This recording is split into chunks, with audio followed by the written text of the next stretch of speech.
Thank you.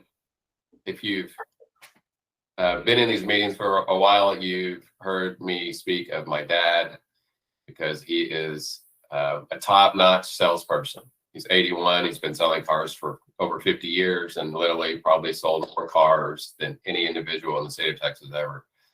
But one thing he has always told me is to ask for the sale. Ask for the sale.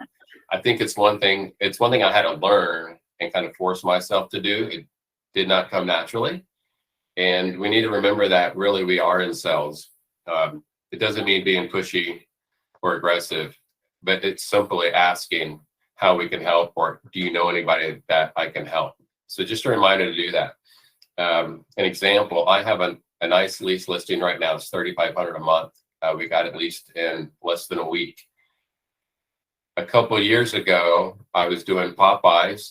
I had a handful of new home sales consultants that I knew, and I drove around one day, taking them each a bottle of wine, just chatting with them about the weather, sports, whatever. But then before I left, I asked them something simply like, do you know anybody that I could help right now? And one of them, her name is Seema. She said, oh yeah, I know a guy that needs to rent out his house. Here's his name and his number. I called him that day, and that's all it took. It was just simply asking, do you know anybody that I could help right now? So this will be the third or fourth time I've leased out that home. Great client. I also helped him buy his current home.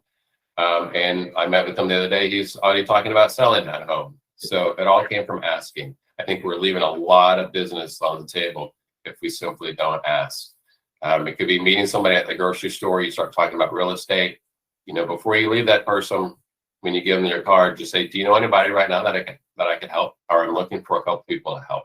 It's welcoming, it's helpful, and it brings us new business. So that is the tip of the week. Ask for the business.